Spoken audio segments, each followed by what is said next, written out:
Good afternoon. As we come to the close of our 6th annual conference, the Board of Directors of Reentry Alliance for Louisiana would like to thank everyone who participated in this virtual conference. We thank you so much for your patience. As you know, we started this out by saying this is a first for us. A special thanks to all of our presenters for providing important information that will help to further the efforts of reintegration for so many. We know that addressing concerns of returning citizens, getting them back to work, helping them to reconcile with their families has a direct impact on the economies of our local communities and the state as a whole. When they succeed, they pay taxes, support businesses in our communities, and it can also provide a sense of stability in the households, which helps their children. You may not fully realize the impact of what you're doing for years to come. On behalf of our board, we'd also like to thank Mrs. Ann Zanders, our conference chairperson, without whose invaluable work this conference might not have happened. We ask that you keep our partners in Lake Charles, Lafayette, Jackson Parish, St. Martin Parish, St. Mary Parish, and other areas who were affected by the recent hurricane in your prayers. We want to offer a thanks to Drexel Dorsey for the work that he's doing to help, and for everyone else, please reach out and see if you can help in any way. You will receive an evaluation. Please, please, please complete the evaluation. We want to know what we did right, and just as importantly, what we can do better next time. We encourage you to become a partner with REAL. Visit our website, sign up to receive our newsletter, and share the work that you're doing so it can become a part of our clearinghouse, and your work can be shared with others. If you've taken some ideas from the sessions, we ask that you let us know how you're using the information to further your mission. And if we can be of further assistance, do not hesitate to contact us. And now, I'd like to introduce our final plenary speaker who will close out our conference, the Reverend Dr. W. Wilson Goode, Sr. And we'll see you next year. Reverend Dr. Goode is a director and organizer of the nationally acclaimed Amachi program, a national faith-based mentoring model for children of incarcerated parents. Because of his innovative and groundbreaking work, in 2006, he received 2 prestigious awards: the Civic Ventures $100,000 Purpose Prize and the Philadelphia Inquirer's Citizen of the Year. He is an ordained Baptist minister with over 50 years service at the First Baptist Church of Pascal, located in Southwest Philadelphia. Dr. Goode is a veteran serving in the U.S. Army as an officer. He also led groundbreaking work in faith-based housing for low and moderate income individuals. He was the first African-American member and later chairman of the Pennsylvania Public Utility Commission, and he again broke racial barriers with his appointment as managing director for the city of Philadelphia. He would follow that as the city's first African-American mayor for 2 terms.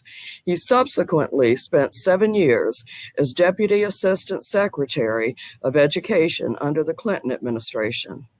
He left that position in 2000 to help organize the Amachi program, which is now his ministry and his life's work. And just so you know, Amachi is a Nigerian word that means who knows but what God has brought us through this child. He has earned degrees from Morgan State University, a master's from the University of Pennsylvania, a doctorate from the East Baptist Theological Seminary, and 14 honorary doctorates. He is the chair of the Free Library of Philadelphia, the Philadelphia Leadership Foundation, and the Leadership Foundation of America. He is also the author of 2 books, and you all can write these down: In Good Faith and Building from the Ground Up. And last but certainly not least, he and his wife of over 50 years have 1 son, 2 daughters, and 2 granddaughters. Now, please help me welcome Dr. Goode. Thank you very much. I am really delighted to be here at this 6th annual Real Help Conference. I want to say how delighted I am for all the hard work that many gave to get me on camera here today. So I'm glad to be on camera. There are a number of things from my childhood that shaped me and who I am and why I'm always seeking a purpose-driven agenda in whatever I do. I grew up as a sharecropper in Seaboard, North Carolina. Sharecropping is 1 step removed from slavery. Free slaves had no other way to earn a living, so they often became sharecroppers on the very same farm that they were once held as slaves. My father never attended school and never learned to read or write. And my mother completed the 8th grade. My 4 brothers never completed high school. And I was the first in my family to attend college. So education was always a primary priority for me. In 1949, when I was 11 years old, a hobo came to our house and knocked on our door and said he was hungry. I noticed that my mother was cooking supper, and at the time, and she never hesitated to invite him in to eat.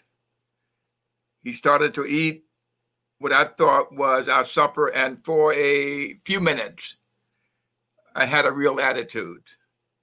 I thought he was going to eat all of our supper, but just as quickly as I became upset, I looked at my mother and saw her unselfish spirit. And in that moment, a lot changed in me. So much so that as a hobo left, I ran after him. Having first gone to my room and taken every cent I had saved over the past year. And I ran after him saying, Mr. Hobo, and gave him all the change I had in the past year and had hidden it under my mattress.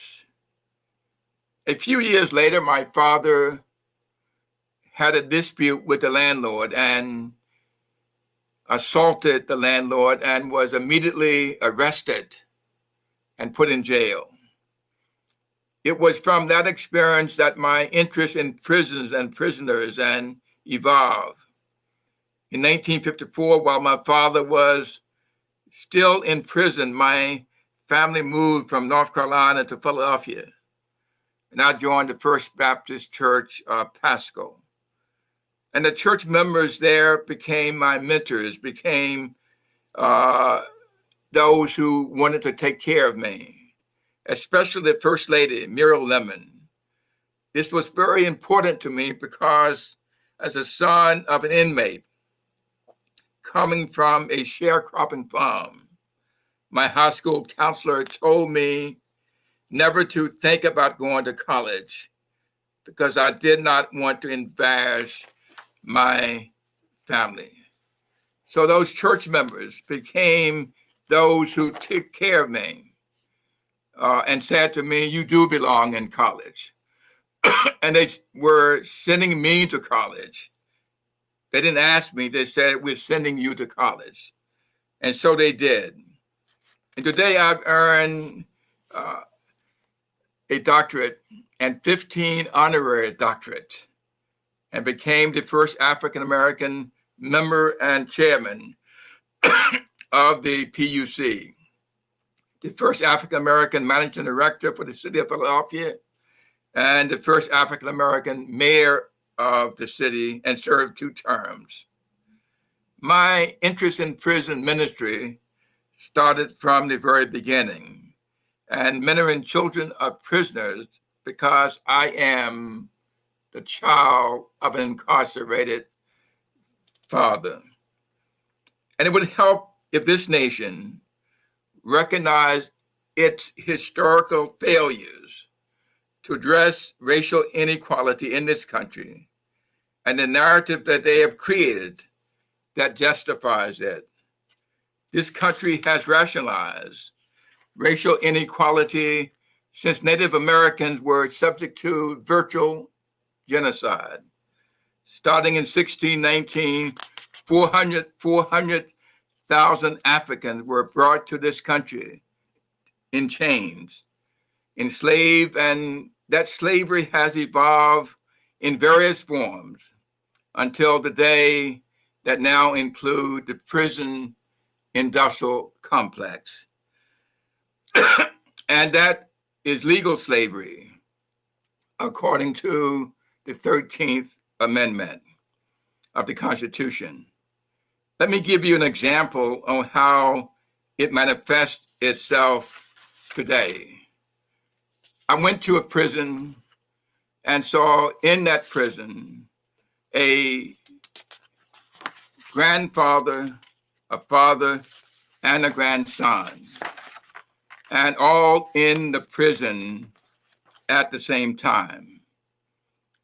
And the grandfather looked at me and says, "Dr. Goode, I want to tell you something. I have a son and a grandson in here, and I saw them for the first time here. And as I was leaving, the grandson said to me, I have a son that I've never seen, and I wonder whether I will see him for the first time in prison too." It is possible, ladies and gentlemen, to have 4 generations of the same family in prison at the same time. And that is a challenge we face today with the prison industrial complex. Sometime on my way home, I stop and I watch the children play. And I wonder, as I'm sure they wonder, what they will be someday. Some will dream big dreams and make them come true. Others will dream of things they will never do. We're all seeds in God's hands. And where we land, no one knows. Some will land in fertile soil and others will land in swampy area. We are all seeds in God's hand. We're all here to make sure our children land in fertile soil. Perhaps I can best illustrate my point with this story. There's a tribe in Kenya called the Maasai tribe, and they're known because they are mighty warriors. They're known because they are fierce fighters and they are protectors of the women and children in the villages. Now, I speak of them today, however, not because they're mighty warriors, not because they are fierce fighters, but because of the way they greet one another. They don't do it the way we do it. We say good morning. We say good afternoon. We say good evening. However, they do it by asking the question. And the question is, how are the children? Not good morning, not good afternoon, but how are the children? Well, how are the children? How are the children? 2.5 million live in homeless shelters. How are the children? 1.2 million drop out of school every year. How are the children? 3.6 million are abused each year. 1.6 million run away from home each year. How are the children? There are more than 2,000 children serving in prisons in this country, life without parole. How are the children? 1.6 million worry where their next meal is coming from. How are the children?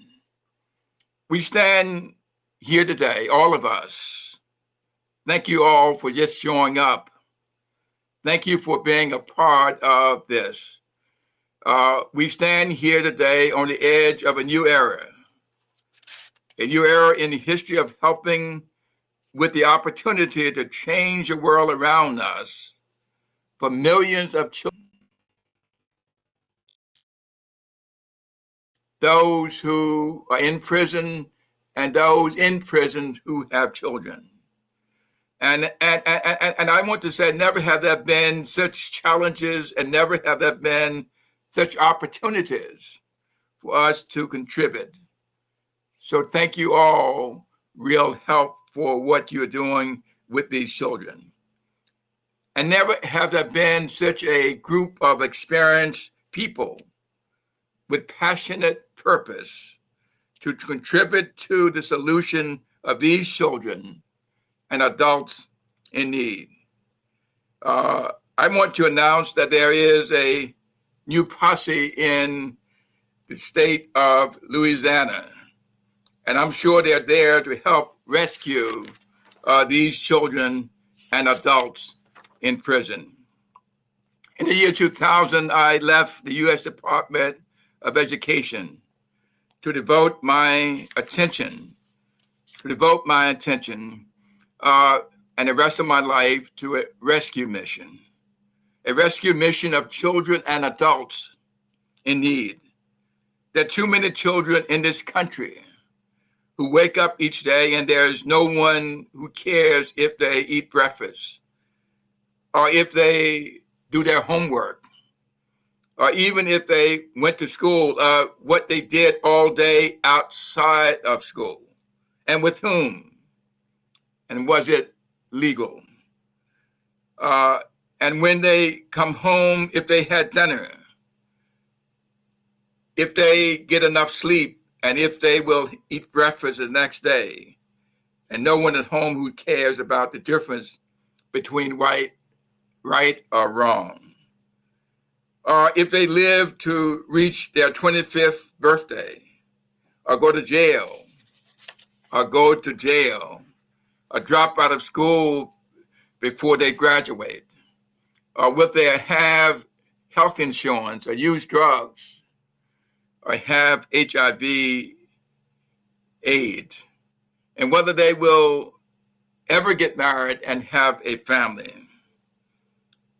I reminded you earlier in this talk that I left the U.S. Department of Education in 2000 to go on a rescue mission to work with children of the incarcerated, because I am a child of an incarcerated parent. And I know for sure what can happen if there is assistance given at the right time. I want to report to you that we started this rescue mission with 42 churches in 4 sections of Philadelphia and spent over 10 years spread over a 10-year period to all 50 states, working with 250 organizations. And we had a number of these groups in the state of Louisiana. And we were able to reach more than 350,000 children. I visited prisons in 44 states to collect the names of children from men and women who were incarcerated and who were able to recruit a loving, caring adult to mentor each of these children. 350,000 children are a lot of children that we have been working with. And what we learn from our work is this. Listen carefully, please. If there is a loving, caring adult who will consistently spend 1 hour once a week or 2 hours twice a month for at least 1 year, if we can find a loving, caring adult who will spend 1 hour once a week or 2 hours twice a month for at least 1 year, what we know is that 2/3 of these children will improve their grades. 2/3 of them will improve their behavior. And equally as important, 90% of these children improve the relationship with their siblings, with their peers, and with adults in their lives. So what we know for sure is, based upon our 20 years experience, is that if there is a loving, caring adult, spend 1 hour a week or 2 hours twice a month for at least 1 year, we can rescue 2/3 of these children. Let me just pause and let that sink in for a minute to you. If we can find enough adults to work with children who have a parent in prison, we can rescue 2/3 of those children. This is important because there are 10.7 million children with one or both parents in prison today, under some type of federal, state, or local supervision. To do nothing means that 70%, 70, of those children will end up in prison, So what we know now is that some children who were rescued by the Marchi program and its affiliates around the country are now doctors, are now lawyers, and many are college graduates. So ladies and gentlemen, the Marchi model worked. But what I know, or what I knew rather, 20 years ago, and what I know now is that this is a crisis. This is a crisis born decades ago in unfulfilled promises and great expectation. This is a crisis bred in battles of politics, economics, and race. This has been our history, but it cannot be our future excuses. We on this call, all of you out there, I can't see you, but you can see me, have a disproportionate burden to bear, a disproportionate charge to keep. We cannot and will not allow the errors of the past to dictate the possibilities of the future. What does all of this mean? There's a crisis in our criminal justice system today, all across this country, in Philadelphia, where I am, and in Louisiana, where you are. A crisis we must not ignore. We see the crisis in millions of lives in our communities that are affected by crime and the justice system. We experience it in disproportionate numbers of African Americans currently incarcerated in our nation jails and prisons. The crisis become larger as we consider the number of children, spouses, mothers, fathers, sisters, brothers, and significant others left behind to deal with the grief, hunger, and separation of this shame. The crisis is a tidal wave when we consider the projection pointing towards an ever increasing number of prisons under construction due to underachievement in inner city and poor children in today's elementary school. Someone said that people who build prisons go into cities and try to determine how many are dropping out at the 4th grade level, and they build prisons based upon that. The most recent number of incarceration of prisoners recently speak to the urgent need. America incarcerates its citizens at the highest rate, listen carefully, at the highest rate of any nation in the world. According to a Pew report, 1 in 9 black males between the ages of 20 and 34 is locked behind bars. Let me repeat that for you. That the Pew Charitable Trust reports that 1 in 9 black males between the ages of 20 and 34 is locked behind bars. Since 1974, the number of black males who have been incarcerated at some point grew from about 600,000 to, listen for this, folks, listen to this, to 2 million. And unless incarceration rates decline, about 1/3 of African-American males are expected at some point in their lifetime to end up in prison, compared to 1 in 6 Latinos and 1 in 17 white males. We must build on what we have learned in the past 20 years.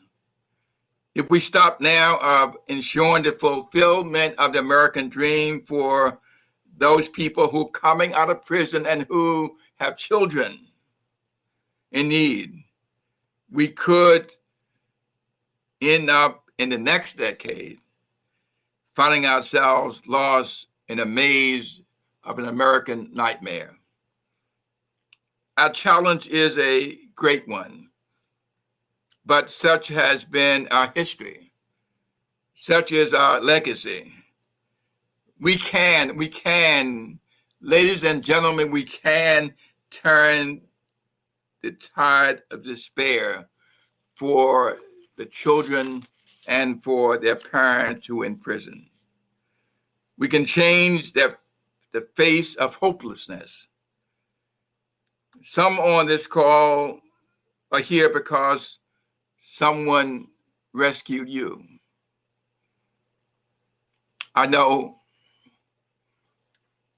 that I would not be here had I not been rescued by that local church.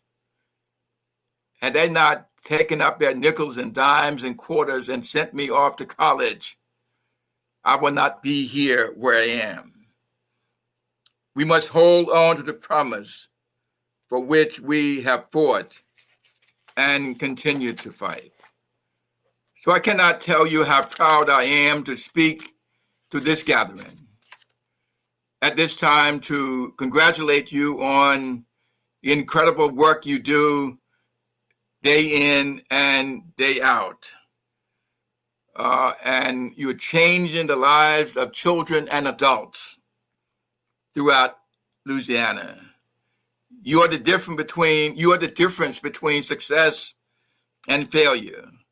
Because of your work, young people who would have gone to jail will now become doctors and lawyers and scientists and engineers and mayors, governors, and who knows, one may end up as president of the United States of America.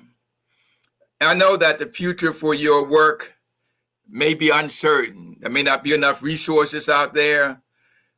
You have to keep on fighting. Keep on fighting. We will reduce the prison population.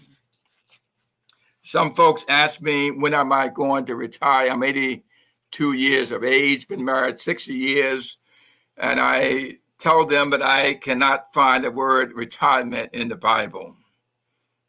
If people do not see a difference between us and others, then there's no compelling reason why they should become involved in our rescue mission of these children and adults who are in so much need.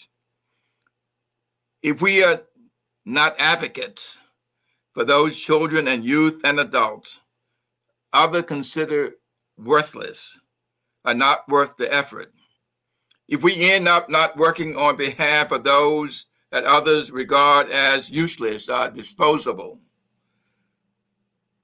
and forgettable, then we're no better than they are who do nothing.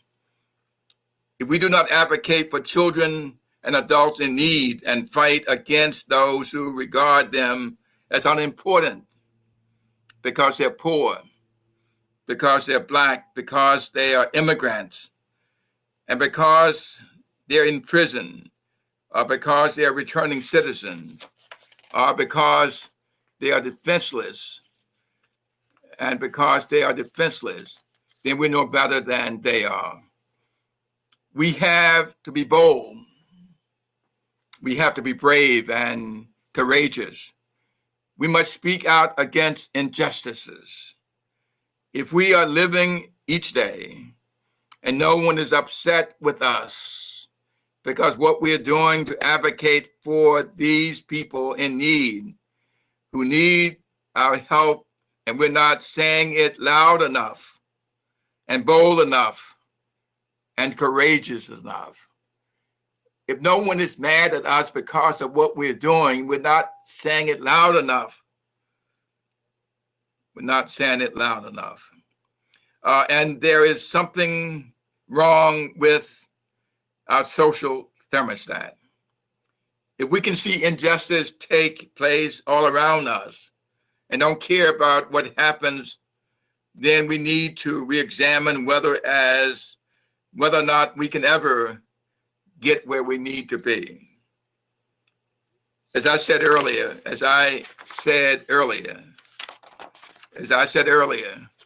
we are living at a time where we need to begin to change what is going on. When I was mayor of Philadelphia in the 1980s, my favorite place to visit was the Liberty Bell.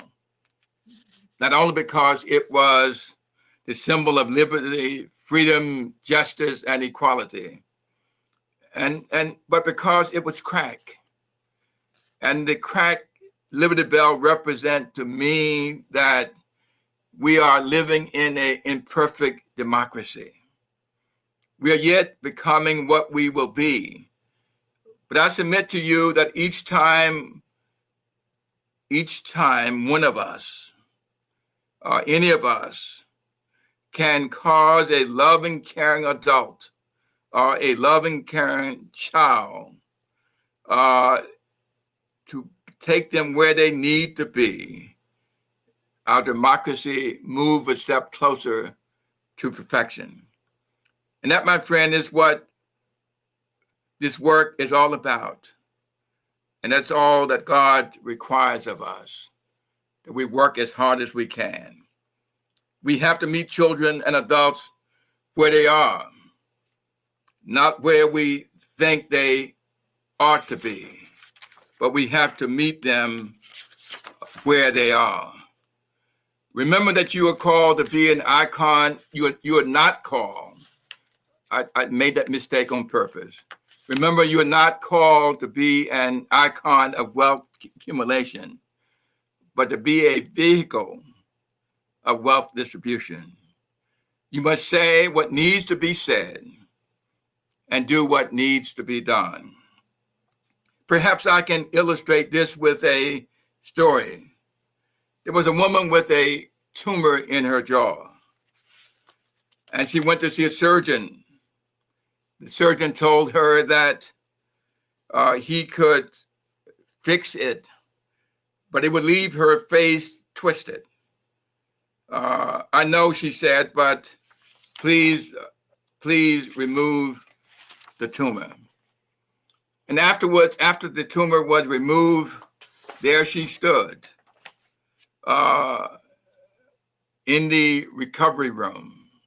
She was probably not standing, but there she was in the recovery room. And so horrific was her face and her lips that the surgeon and the husband there with her were silent. And finally, the husband broke the silence and bent over to kiss her. But what he discovered was that he could not kiss her the way he used to kiss her because she had twisted lips. So in order to accommodate her, listen carefully, in order to accommodate her where she was, he had to twist his lips to accommodate her lips in order to meet her where she was. And I want to say to all of you, thank all of you who are part of what's going on here. Thank you for walking around with twisted lips. With twisted lips. That you are able to accommodate these men, women, and children where they are. And thank you for recognizing that it's all in your hand. There was a wise old blind woman who lived in an inner city neighborhood, probably in New Orleans. And her reputation was known throughout the city. But there were some younger folk who did not believe what they heard about her. So they decided that they were going to go and confront her. So they went to her house, knocked on her door, and she invited them in. And once inside, the youngest of the group spoke and said, "Wise old blind lady, I have in my hand a bird. Tell me, wise old blind lady, is this bird living or dead?" The wise old blind lady did not respond immediately, but took her time, and then she spoke, and she said this to the young man: "Young man, I know not whether or not the bird in your hand is living or dead, but what I do know is whether that bird lives or dies, it is all in your hands. And it is clear now that we must continue this fight. Whether or not there are programs out there, whether or not we are doing what we need to do for these children and for these adults, is all in our hands. There's so many that don't care.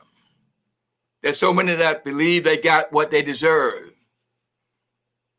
And so many tease them because their father or their mother are in prison. There was a young man watching a football game, probably not the Eagles, well, probably not New Orleans either, watching a football game.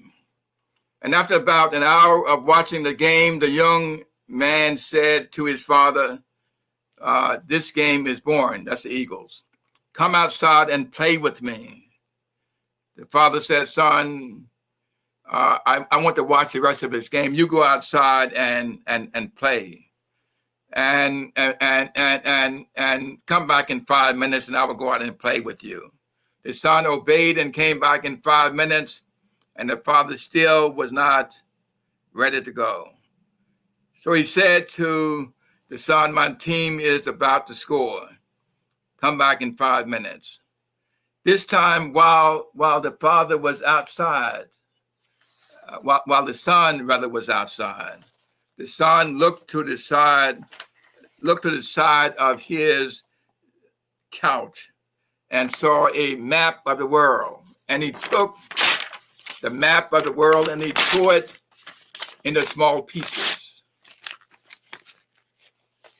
and said to his son, you go outside and you put this world back together.